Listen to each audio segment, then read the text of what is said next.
Hey, my name is Owen Marsh.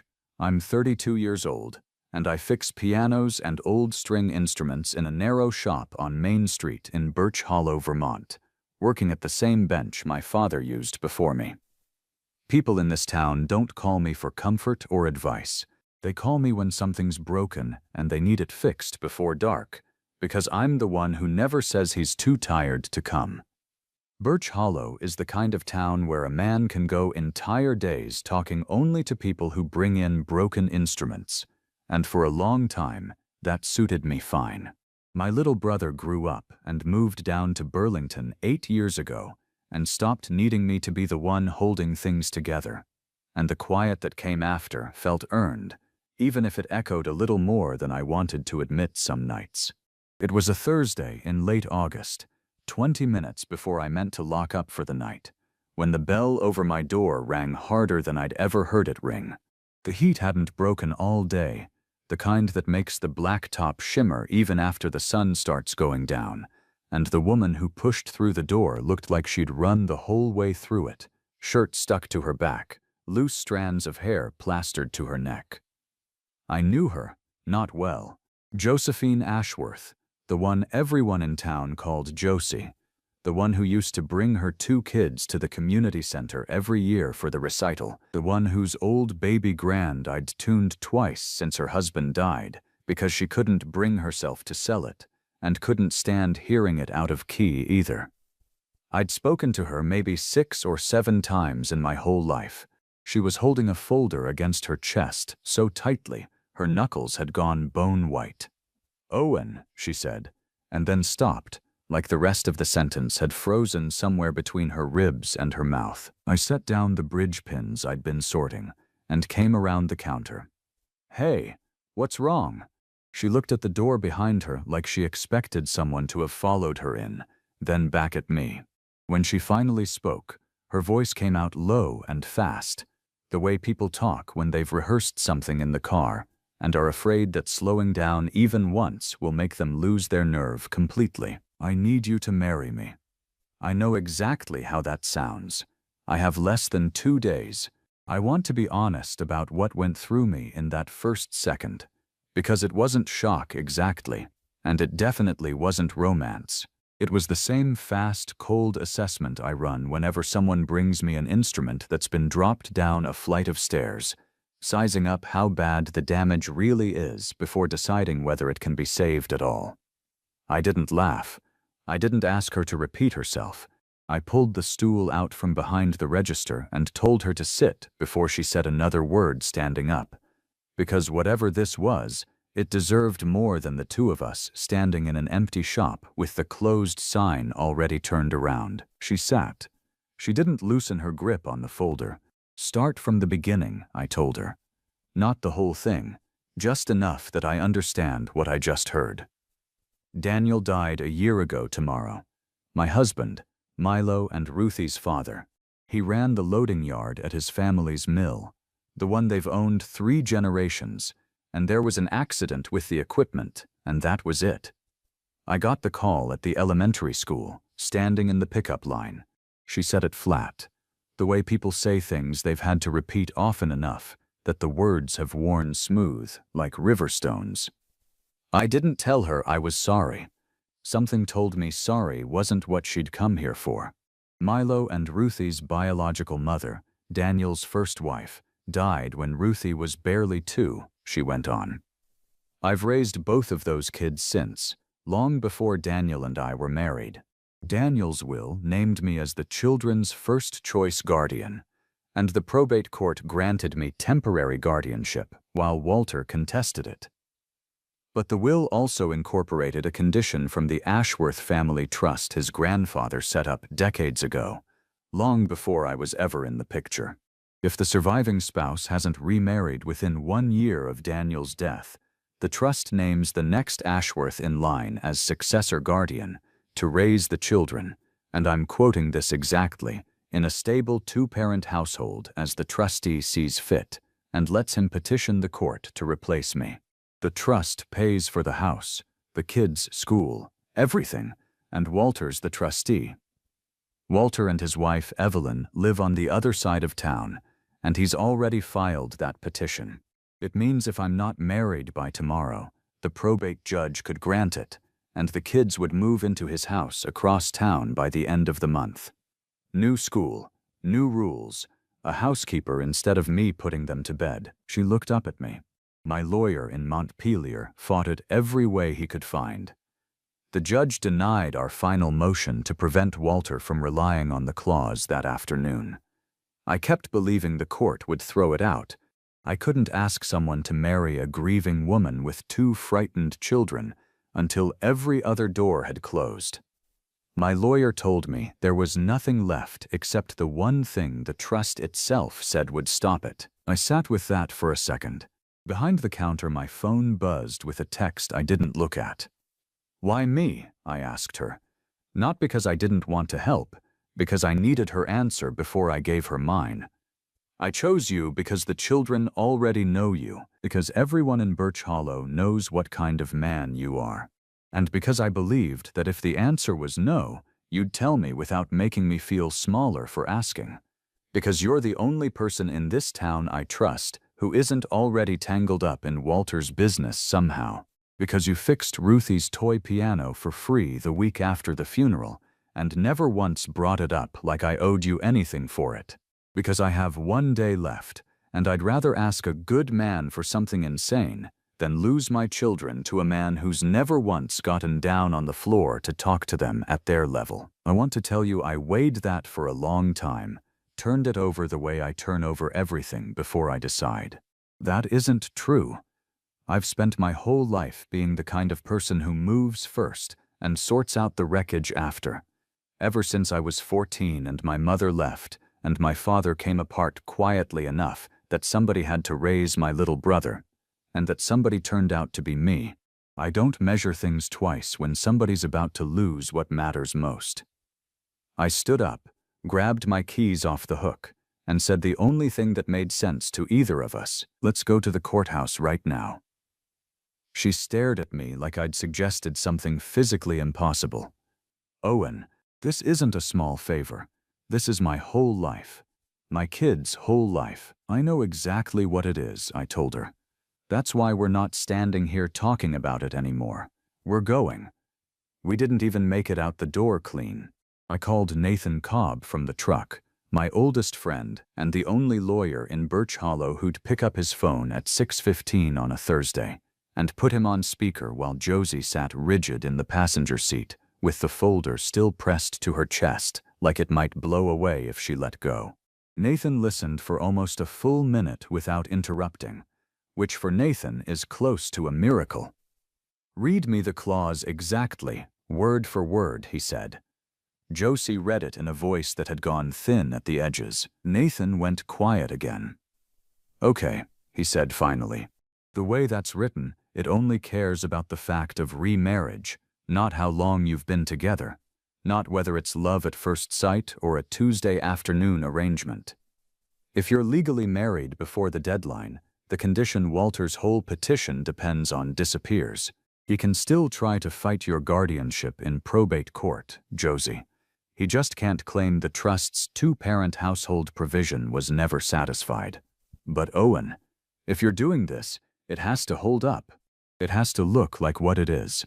2 people making a real choice, not a stunt for a judge to see through in 5 minutes."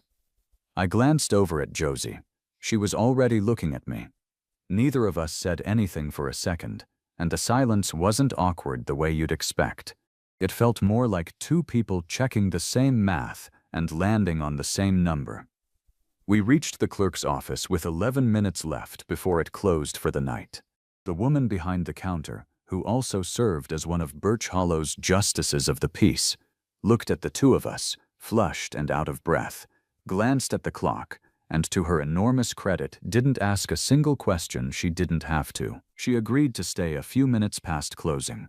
Harriet Doyle happened to be in the waiting chairs, dropping off a tax payment, and when she saw us come through the door holding onto each other's arms like we were bracing one another up, she stood before I even thought to ask, and said she'd stay with us until it was done, no explanation required. Nathan made it 15 minutes later, still in his office coat, holding a pen because that was the only thing he'd thought to grab on his way out. I didn't have a ring. Neither of us had thought that far ahead. All I had in my truck was a coil of soft copper winding wire, and, in my pockets, a receipt and a tuning fork. So I built something out of whatever was actually in front of me.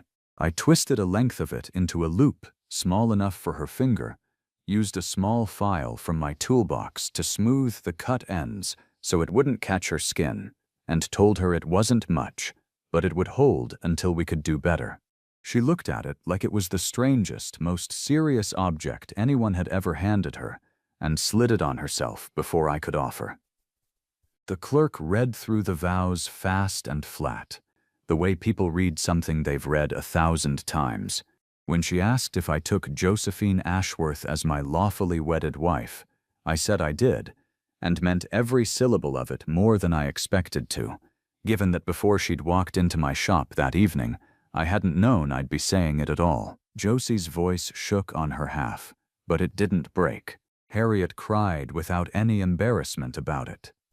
Nathan checked the completed certificate before the clerk filed it, and looked at both of us afterward like he still couldn't fully believe what he'd just watched happen in the space of one evening. We didn't kiss the way people do in movies. I leaned in slow enough that she could have stopped me, and she didn't, and it was brief, and it was real. And when I straightened back up, she looked as surprised by it as I felt. There's no easy way to walk two children through what we'd just done, so I didn't try to make it complicated. Josie's friend Priya Anand had been watching Milo and Ruthie since the moment Josie called her from my shop in a panic.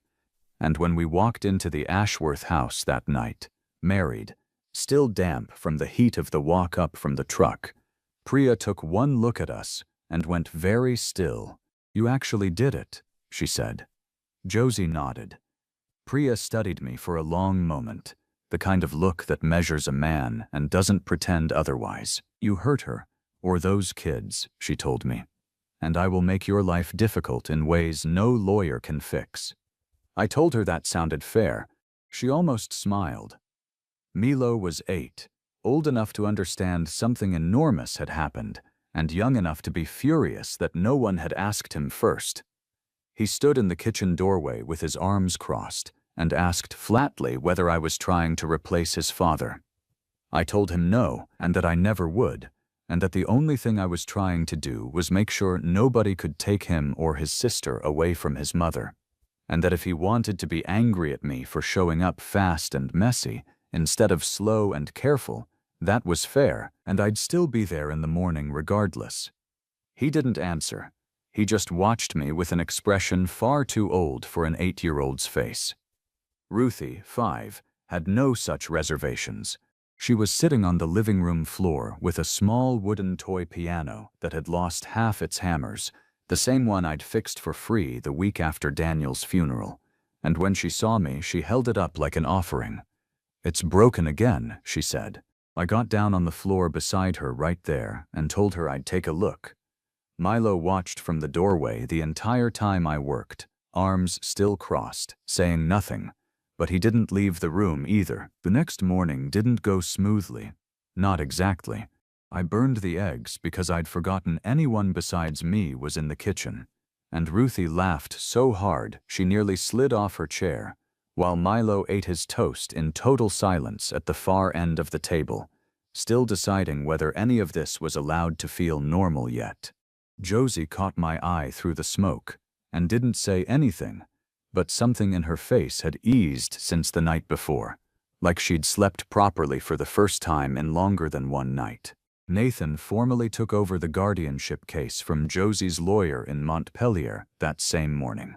One more piece of paperwork in a day already full of it. Walter Ashworth found out about the wedding by the following afternoon, because in a town the size of Birch Hollow, news doesn't travel, it detonates.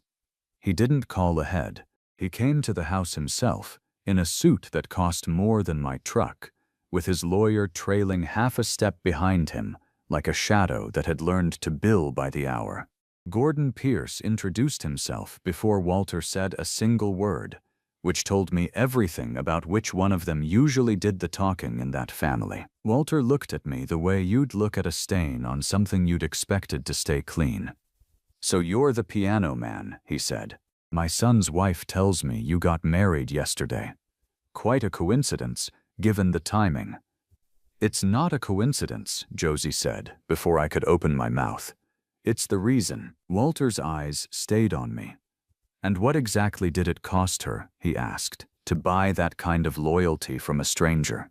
Something in my chest went tight and cold, steadier than anger. "Nobody bought anything," I told him.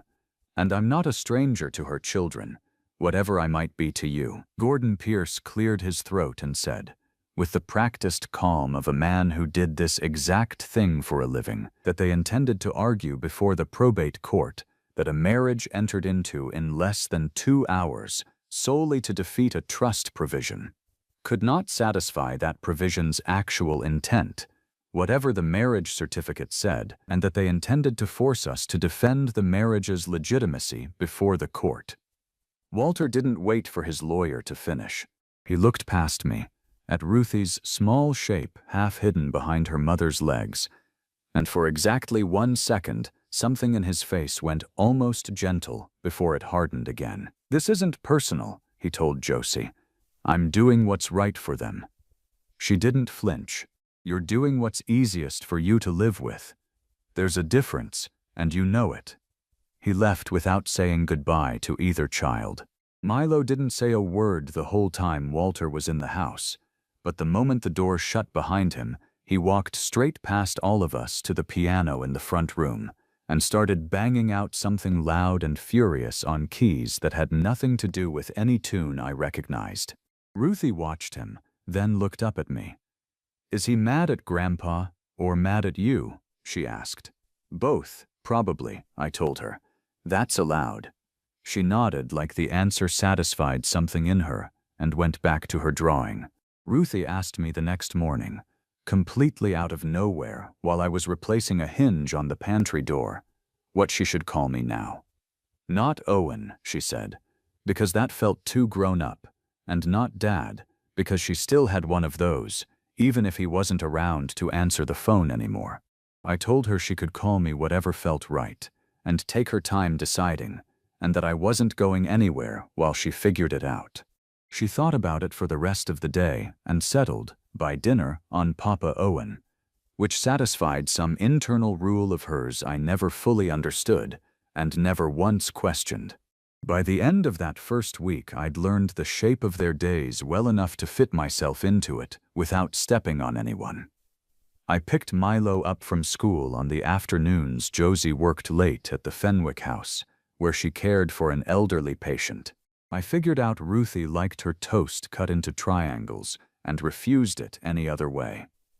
A few days after Walter's visit, trying to get ahead of the whispering that had already started building around town the moment his lawyer's car was seen in our driveway, I called a reporter I knew slightly from the county paper and gave a short quote defending Josie's character without asking her first, thinking I was protecting her from getting hit by rumors before they even landed.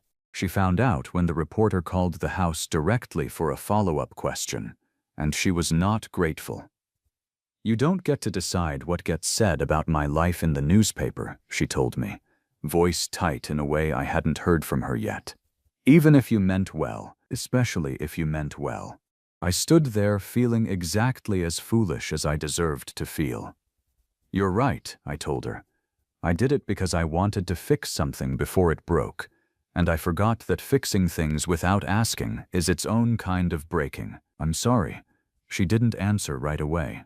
Then she said, quieter, that she appreciated the instinct, just not the execution, and that if we were going to do this, we needed to start deciding things together, out loud, even the fast ones. I told her that was fair. It was the first real argument we had, and somehow it made the whole arrangement feel less like an emergency and more like an actual marriage. 2 days later, the whole town got its turn to weigh in, whether we wanted them to or not, at the Birch Hollow Summer Festival on the town green, which I'd have skipped entirely if Milo hadn't asked, in his flat, careful way, whether I was coming, like he was testing something. I went. Josie went.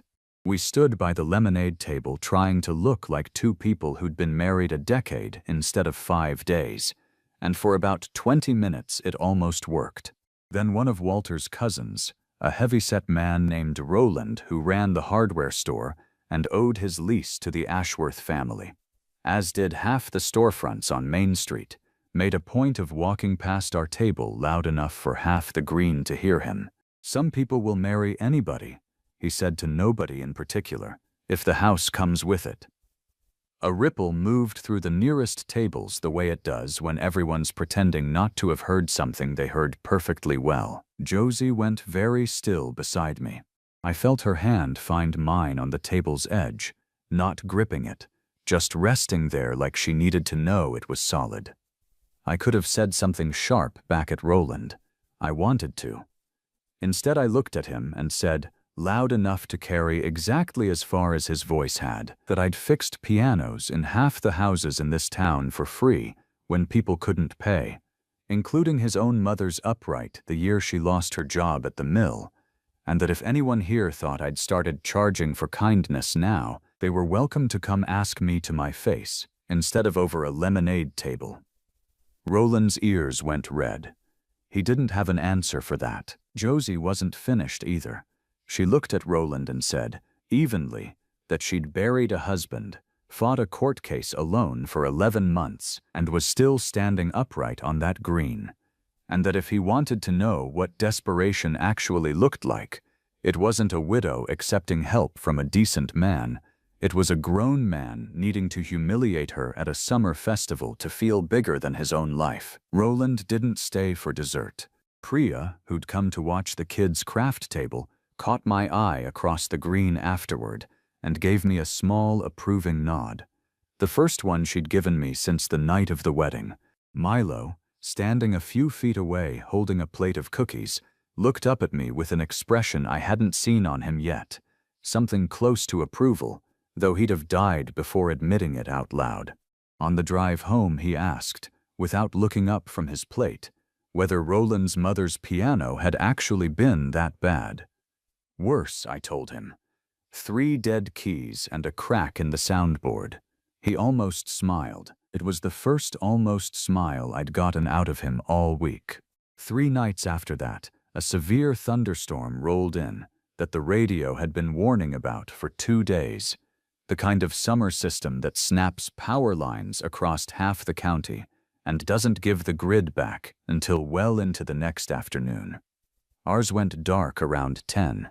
I'd already learned enough about this house and this family in a week to know that a storm like this could set Ruthie's asthma off almost as fast as pollen season did, and that the machine she needed for her breathing treatments ran on electricity we no longer had.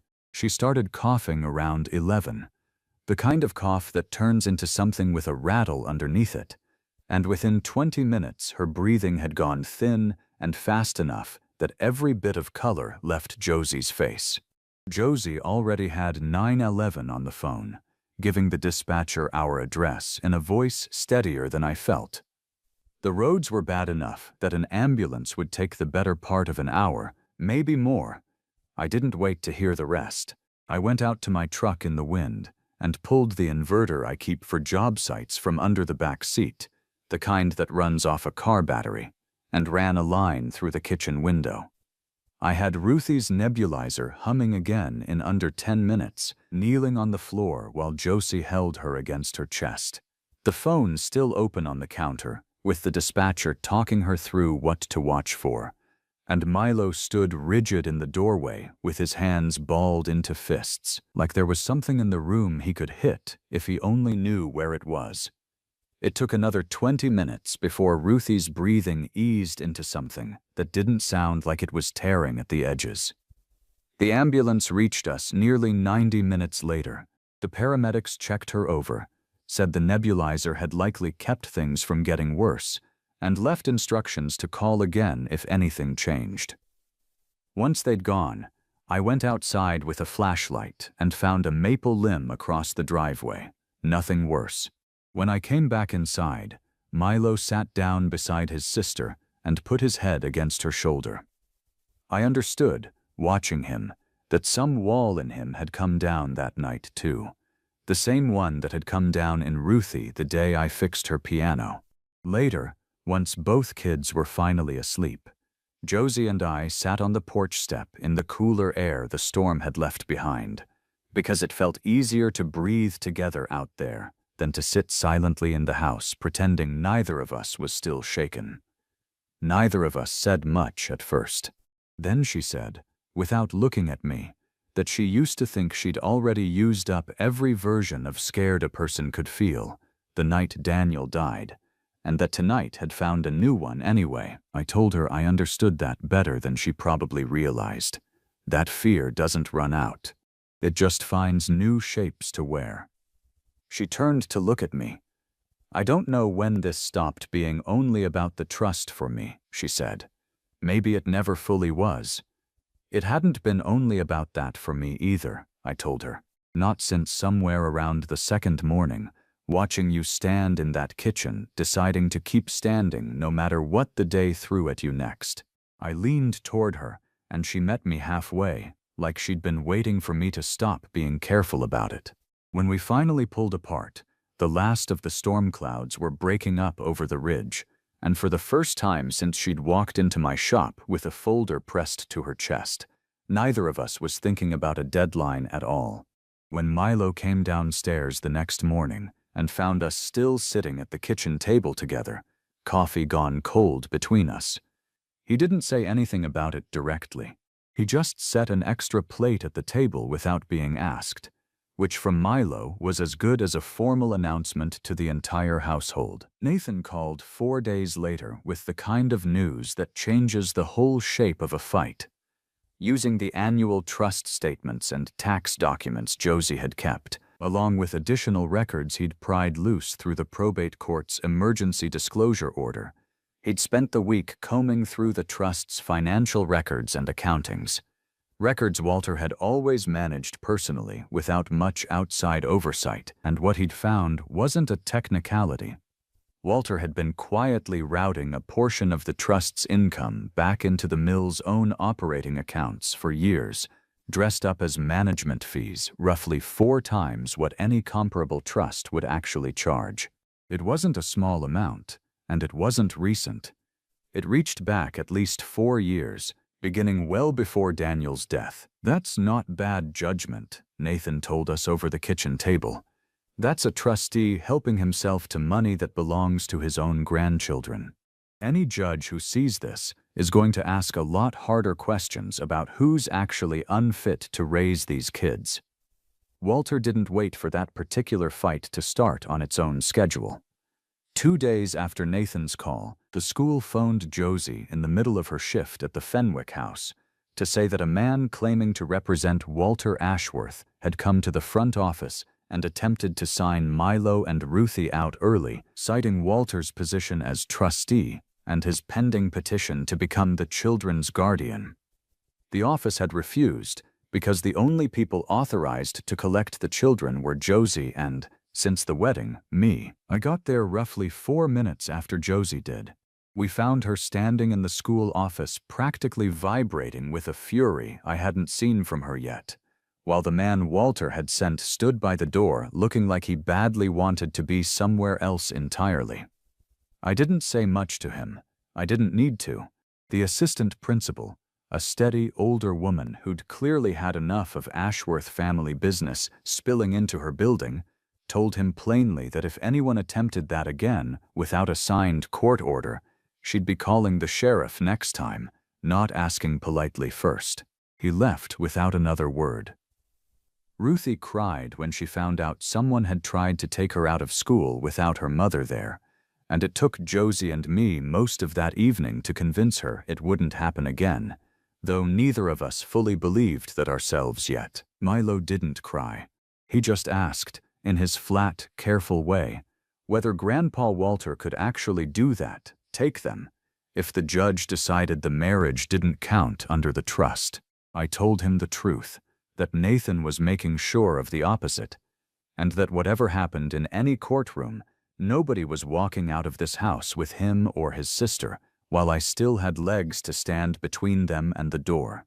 He looked at me for a long moment, the way he always did before deciding whether to believe something completely, then nodded once and went to check on Ruthie. The emergency hearing came 5 days after that, in probate court, called at Gordon Pierce's request to settle it all at once, whether our marriage satisfied the trust's condition, whether Walter's petition for guardianship still had any legal ground left under it, and whether Josie's temporary guardianship of Milo and Ruthie would finally be made permanent. Judge Eleanor Voss ran her courtroom the way I imagined she ran everything else in her life, without a single wasted motion. Gordon Pierce spent the first 20 minutes making exactly the case I'd expected, that the marriage had been arranged in less than 2 hours specifically to defeat a lawful trust provision, that no court should treat less than 2 hours of paperwork as satisfying a condition meant to test something real. Nathan didn't dispute the timeline. He didn't need to. The trust's own language, he said, never specified how long a marriage had to last, only that one exist by the deadline, and a court couldn't add a courtship requirement to a document that wasn't there to defend itself. When Gordon Pierce asked Josie directly under oath whether she'd loved me the day she married me, she didn't flinch, and she didn't perform for the room either. "I didn't marry him because I loved him yet," she said. "I married him because he was the only person who looked at my children and saw 2 kids who needed a home, not 2 names attached to a trust fund. What grew after that is nobody's business but ours, and it grew anyway. Whether that satisfies this court's idea of romance, I can't say, but it's the truest thing I've got." Judge Voss listened to all of it without any expression at all. Then she turned to Nathan and asked whether the defense had anything further to submit regarding the trust's administration, and Nathan stood and handed the clerk the file he'd been building since the night of the wedding. The management fees, the routed income, years of numbers that told a story Walter had clearly never expected anyone outside his own accountant to read closely. Walter's face didn't change much while it was read into the record, but his hands did. He gripped the edge of the table hard enough that his knuckles went pale, the same way Josie's had the night she walked into my shop. When Judge Voss finally addressed him directly, her voice stayed level, which somehow made it land harder than shouting would have. "Mr. Ashworth," she said, "this court takes seriously any claim that a marriage was entered into in bad faith. It takes equally seriously evidence that a trustee has been diverting funds meant for minor beneficiaries, disguised as fees no comparable trust would ever charge. I am not persuaded that a man attempting to invoke a decades-old remarriage clause against a grieving widow while quietly siphoning that same widow's children's inheritance comes to this court with entirely clean hands." She let that settle in the room for a moment before she went on. "The marriage between Josephine Ashworth and Owen Marsh stands as legally valid, and it satisfies the trust's condition regardless of how quickly it was made. Josephine Ashworth's guardianship of Milo and Ruthie is made permanent. Walter Ashworth's petition to be named their guardian instead is denied, and I am ordering a full independent forensic accounting of the trust, effective immediately." Somewhere behind us in the gallery, I heard Harriet Doyle let out a breath she must have been holding for the entire hearing. Walter stood so fast his chair scraped hard against the floor. "This is because of her," he said, not quite shouting, but close, pointing at Josie like she'd personally engineered the outcome. Judge Voss didn't raise her voice to match his. "Mr. Ashworth, this is because of your own signature on 4 years of trust accountings. Sit down, or I'll have you removed from my courtroom." He sat. Gordon Pierce looked like a man calculating, in real time, exactly how much of this case he still wanted his name attached to. Outside on the courthouse steps afterward, Josie stood very still for a long moment with her eyes closed, like she was checking whether the ground underneath her had actually stopped moving. Then she opened them, looked at me, and said the only thing either of us needed to say out loud right then. "We still have them." I told her we did. She laughed, and it came out half a laugh and half a sob.